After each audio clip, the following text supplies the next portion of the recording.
அவர்களை வெல்கம் பண்றேன். Welcome sir.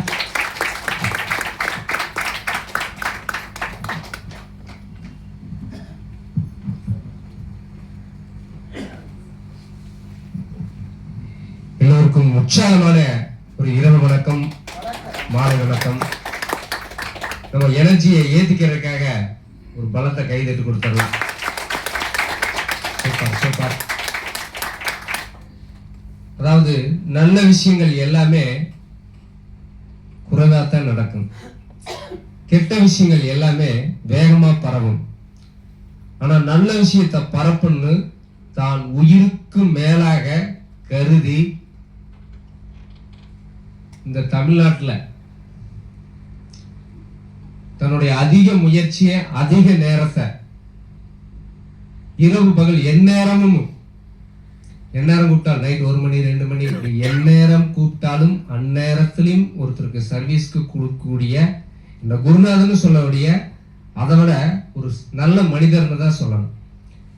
அந்த ஒரு நல்ல உள்ளத்துக்கு தன் தாயை சரி பண்ணி உலகத்தில் உள்ள அனைத்து தாயும் சரி பண்ணுவதற்கு தன்னுடைய ஒவ்வொரு மணித்துளியையும் விடாமுயற்சியாக கொண்டு அவங்கள பார்க்கலையே கணிக்குள்ள சாப்பிட்டா எப்படி எனர்ஜி ஏறிதோ அந்த மாதிரி சாரோட பேசினாவே ஒரு பயங்கர எனர்ஜி கிரியேட் ஆகும். அவங்களுக்கு ஒரு பலத்தை பாராட்டம் கொடுத்துடலாம். எங்கள் குடும்பத்தின் சார்பாக, ரைதே குடும்பத்தின் சார்பாக, நம்ம குடும்பத்தின் சார்பாக ஒரு பலத்தை பாராட்ட கொடுத்துடலாம். அதாவது நம்ம செய்யற ஒவ்வொரு விடயங்கள், ஒவ்வொரு விஷயங்கள், இது எல்லாத்துக்கும் ஏதோ ஒரு புள்ளி சொல்லுவாங்கல்ல, அந்த மாதிரி நம்ம நிறுவனத்துல ஒவ்வொரு கண்டுபிடிப்புக்கும் ஒரு சித்தர்களோட பாடல் இருக்குது, ஒரு சித்தர்களோட வரி இருக்குது. அதை வச்சுதான் அந்த சூட்சுமத்தை பிடிச்சுதான் கொடுப்பாங்க. நமக்கு ஸ்ப்ரேவை கொடுக்கறதுக்கு இந்த காத்துல ஒரு எனர்ஜி இருக்குது, அதை எடுத்துக்கணும். காற்றை இழுக்கும் கணக்கறிவாளனை கனகச்சிதமாக கூட்டினால் நம் உடம்பு கனகமாகும் அப்படிங்கிறது ஒரு சித்திர பாடல். இந்த மாதிரி நம்ம ப்ராடக்ட் ஒவ்வொன்றுக்கும் ஒரு பாடல் இருக்குது. எப்படி கணிக்குள்ள கைய சொன்னது ஒரு செந்தூரம் தேனியில் உள்ள சுகம் பெற்ற, அந்த மாதிரி ஒவ்வொரு ப்ராடக்ட்டுக்கும் ஒவ்வொரு சித்திரங்களுடைய சூட்சுமம் இருக்குது. பொருளறிய அதே மாதிரி இந்த சூட்சுமத்தை நடக்கிற, அதாவது அது இருக்குது, அதை உருவாக்குறதுக்கு ஒரு சக்தி இருக்குதுன்னு சொன்ன மாதிரி நம்ம சுப்பிரமணியாவுக்கு ஒரு மிகப்பெரிய இறை சக்தியை விட, சித்தர்களோட சக்தியை விட அவருக்கு, ஐயாவுக்கு ஒரு சக்தி இருக்கு. சக்தி அவங்க பேசுற நிறைய பேர் தெரிஞ்சுக்கீங்க. நம்ம கணிக்குள்ளோ இந்த அளவுக்கு ரீச் ஆனதுக்கும் அவர் தான் காரணம். இந்த அல்கோக்ளோன்னு ஒன்று வந்திருக்குது பார்த்தீங்களா, அது சார் தான் கண்டுபிடிச்சு சொன்னாங்க. நம்ம எம்டியோட உட்காந்து டிஸ்கஷன் இருக்கையில சொன்னாங்க. இப்படி ஒவ்வொருத்தரும் யாரெல்லாம் கணிக்குள்ளோ சாப்பிட்றாங்களோ அவங்களுக்கெல்லாம் எந்த லீடர் சொல்லியிருந்தாலும் சரி, யாரு சொல்லியிருந்தாலும் சரி, சாப்பிட்டாங்கன்னா அதுல இருந்து ஒரு பாயிண்ட், நல்ல பாயிண்ட் சுப்பிரமணியம் ஐயாவுக்கு போயிட்டே இருக்கும்.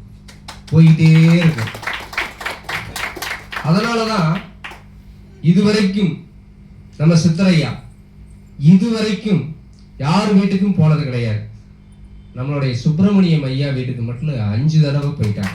ஒரு மிகப்பெரிய சிறப்பு. அங்கதான் நிறைய பேருக்கு ஆசீர்வாதமே கிடைச்சது. நம்ம கணிக்குள்ள சாப்பிட்டா எப்படி கர்மா நமக்கு உடையுதோ, ஐயா பக்கத்துல நின்னாவே நம்மளோட கர்மா உடையும். இது நான் சொல்லல, சித்தர் புக்ல இருக்கு, சத்தியமா சித்தர் புக்ல இருக்கு. ஐயா பக்கத்துல நின்னாவே நம்ம கர்மா உடையும்.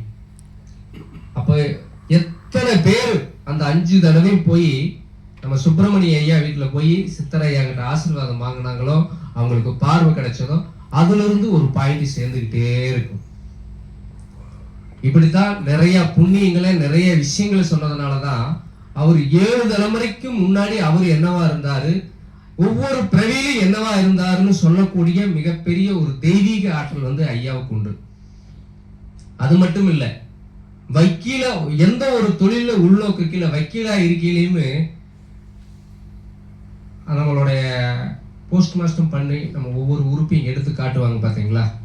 இப்படி ஒவ்வொரு உறுப்பையும் எடுத்து காட்டையில நம்ம கணிக்கிலோ கொடுக்கல, நம்ம டிராப்ஸ் கொடுக்கல, இந்த இடத்துல இது எப்படி வேலை செஞ்சிருக்குது, இந்த இடத்துல இது எப்படி வேலை செஞ்சிருக்குது, ஏன் சார் மட்டும் அவ்வளவு பேஷண்ட கொடுத்து அவ்வளவு சக்சஸா பண்ண முடிஞ்சுச்சு அப்படின்னு காரணம், நம்ம அதை சதையும் உடம்புமா பார்க்காம இந்த இடத்துல இது எப்படி வேலை செஞ்சிச்சு, இந்த இடத்துல இப்படி எப்படி வேலை செஞ்சிச்சு அப்படின்னு தெளிவா அங்க கத்துக்கிட்டதுனால தான் இன்னைக்கு எல்லாத்துக்கும் அவங்களுடைய பயிற்சி வந்து ரொம்ப ரொம்ப ரொம்ப ரொம்ப ரொம்ப ரொம்ப அற்புதமா இருக்குது. நேற்று ஒரு விஷயம் சொல்றாங்க, அவங்க வீட்டுல நடந்துருச்சு, அவங்க வீட்டுல அது நடந்துருச்சு. ஆனா அது ஐயா சொன்னது அவங்க அப்படியே மெய் சிலுத்துட்டாங்க. அப்போ இப்படி எல்லாம் ஒரு தகவல் கிடைக்கிறவங்க நாளைக்கு வந்து இப்படி எல்லாம் நமக்கு ஒரு வாய்ப்பு, இன்னைக்கு கிடைச்ச வாய்ப்பு நாளைக்கு கிடைக்குமானா கண்டிப்பா கிடைக்காது. அப்போ இந்த விஷயத்த நம்ம கத்துக்கிட்டு, எப்படி நம்ம வந்து கல்யாணம் வச்சு நம்ம குழந்தை பிறந்தது, நம்ம என்ன பண்றோமோ அதை குழந்தைகளுக்கு கற்றுக் கொடுக்குறோம். குழந்தைகளுக்குன்னு ஒரு 25 வயசு 26 வயசுன்னு அவங்க லைஃப்பை செட்டில் பண்ணி அவங்களுக்கு தனியாக ஒரு லைஃப் அமைச்சு கொடுக்குறோம், அவங்களுக்கு வாழ கற்றுக் கொடுக்குறோம். அப்படித்தான் எங்களுக்கு நிறைய விஷயங்களை வந்து கற்றுக் கொடுத்துருக்குறாங்க. இன்னைக்கு உங்களுடைய இந்த வாய்ப்பு இன்னைக்கு உங்களுக்கு கிடைச்சிருக்கு. எப்படி வந்து ஒரு குழந்தைகளுக்கு ஒரு தனியாக செட்டில்மெண்ட் பண்றோமோ அந்த மாதிரி இதை நீங்க தெரிஞ்சுக்கிட்டு உங்களுடைய ஒரு பிறவி பலன், நம்ம பிறக்கிறதுக்கு நம்ம முன்னோர்கள் செஞ்ச ஏதோ ஒரு விஷயம்தான் காரணம். நல்லதா இருந்தா இருக்கலாம், கெட்டதா இருக்கலாம். அது ரெண்டையும் உள்ள வச்சுதான் அனுப்பிச்சு விடுறாங்க. இறைவன் டிசைட் பண்ணலையே, அண்ணன் தம்பி 2 பேர் ஒரே வகுத்துல தான் பிறக்கிறோம். தம்பி கஷ்டப்படுறாரு இல்லைன்னா அண்ணன் கஷ்டப்படுறாரு, அண்ணன் நல்லா இருக்கிறாரு இல்லைன்னா தம்பி நல்லா இருக்கிறாரு. ஒரே வகுத்துல பிறந்தவங்க. கர்மா எப்படி வேலை செய்யுதுன்னு பாருங்க.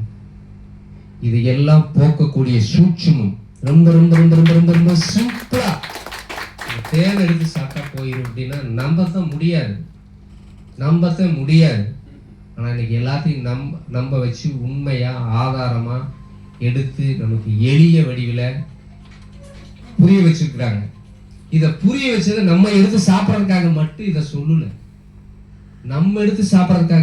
சொல்லல, இங்க வந்திருக்கிறவங்கள கண்டிப்பா சத்தியமா நிச்சயமா நிறைய அடி வாங்கியிருப்பீங்க, நிறைய கஷ்டப்பட்டிருக்கணும். வாழ்க்கையில யாருமே பட முடியாத அளவுக்கு கஷ்டப்பட்டிருக்கணும். ஏன் இறைவன் இப்படி நம்மளை படைச்சிருக்கிறா அப்படின்னு ஒவ்வொரு நேரம் நீங்க கேட்டிருப்பீங்க. அதுக்கு எல்லாம் ஒரு விடை என்ன தெரியுங்களா? உன்ன மாதிரியே இன்னொருத்தன் கஷ்டப்பட்டுட்டு இருக்கிறான், இல்ல உன்னை விட ஒருத்தன் கஷ்டப்பட்டுட்டு இருக்கிறான், உன்ன மாதிரியே இந்த உலகத்துல ஒருத்தன் பிறக்க போறான். அவனை காப்பாத்தணும்னா அவனோட வழி என்ன அப்படிங்கிறது நீங்க உணரணுங்கிறதுக்காக மட்டும்தான் சத்தியமா அந்த கர்மாவை நமக்கு கொடுக்குறாங்க. அப்ப அது நமக்கு போகிறதுக்கு ஒரு எளிய வாய்ப்பு. இதை நம்ம அனுபவிச்சுட்டு வழி உள்ளவங்களுக்கு மட்டும்தான் அடுத்தவங்க நல்லா இருக்கணுங்கிற எண்ணம் வரும். அடிபட்டவங்களுக்கு மட்டும்தான், எனக்கு இந்த இடத்துல போகையில அடிபடுதுன்னா அடுத்த இடம் இந்த இடத்துல போகையில சார் பார்த்து போங்க சார், மேடம் பார்த்து போங்க மேடம் அப்படின்னு சொல்ல முடியும்னா அந்த அடிபட்ட வழியுள்ளவங்களுக்கு மட்டும்தான் தெரியும், மற்றவங்களுக்கு அது புரியாது. இங்க அடிபட்ட மக்கள் தான் கண்டிப்பா வந்திருக்கிறீங்க. எல்லாம் வெளியில சொல்ல முடியாத அளவுக்கு இருக்குது. இன்னைக்கு எல்லாரும் வெளியில சொல்ல முடியல. இன்னைக்கு இவங்களுக்கெல்லாம் தன்னுடைய மானம் வெக்கம் இதெல்லாம் விட்டு சொன்னாங்கன்னா ஒரு உயிர் காப்பாற்றப்படலாம். இதை நான் சொன்னா இன்னைக்கு ஒரு உயிர் காப்பாற்றப்படலாம் அப்படிங்கிற ஒரு உணர்வு, நல்ல உணர்வை மட்டும்தான் இங்க வந்து சொல்றாங்க.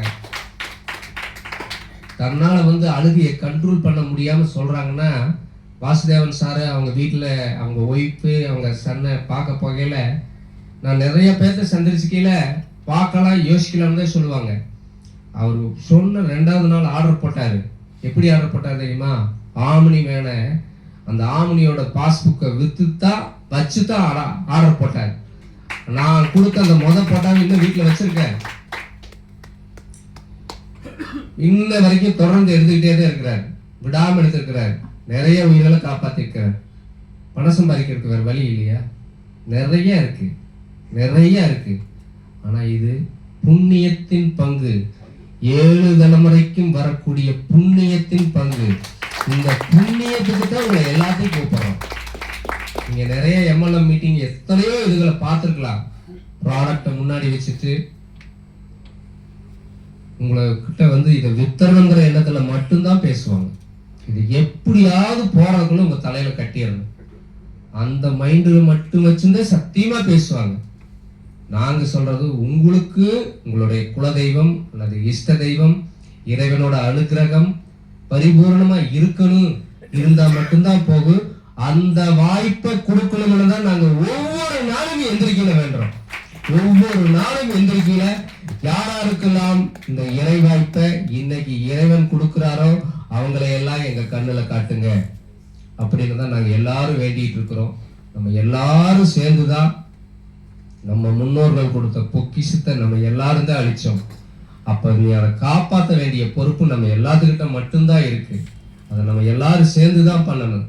என் பையன் நல்லா இருக்கிறதுக்காக நான் ஒரு முயற்சி எடுத்தாலும் நீங்களும் ஒரு முயற்சி எடுத்தாலும் மட்டும்தான் என் பேரனோட கொள்ளு பேரனை எல்லாத்தையும் காப்பாற்ற முடியும். இந்த மண்ணை காப்பாற்ற முடியும், இந்த உலகத்தையும் காப்பாற்ற முடியும். அப்ப இறைவன் செய்யற வேலையை, இந்த பிரபஞ்சம் செய்யற வேலையை நம்ம செய்ய போறோம். அதுக்கு நம்ம பிறவிக்கு ஒரு வாய்ப்பை ஐயாவுக்கு முன்னாடி கொடுத்து எங்களையெல்லாம் பின்னாடி கொடுத்து அவங்களோட அனுபவங்களை இப்படி ஒவ்வொன்றா கேட்க வச்சு ஒவ்வொரு விஷயத்த சொல்ல வச்சு உணர வச்சிருக்கிறாங்க. இது ரத்தமும் சதையும் நிறைந்த உண்மை விஷயங்கள். உண்மை என்பது என்னைக்குமே யாருக்குமே பிடிக்காது, ஏன்னா அது அழகா இருக்க. ஆனா பொய் அழகா இருக்கும், எல்லாத்துக்கும் பிடிக்கும், ஆனா அது ரொம்ப கஷ்டத்தை கொடுக்கும். அதையெல்லாம் நம்மெல்லாம் நீ கொஞ்சம் ரியலுக்கு கொஞ்சம் மாறுறதுக்கு முயற்சி பண்ணிக்குவோம். நம்ம இஷ்ட தெய்வத்தை வேண்டிக்குவோம், நம்ம அப்பா அம்மா கிட்ட வேண்டிக்குவோம், நம்ம முன்னோர்கள்கிட்ட வேண்டிக்குவோம். இவங்களை எல்லாம் வேண்டி எல்லாத்தையும் நேசிக்க பழகிக்குவோம்.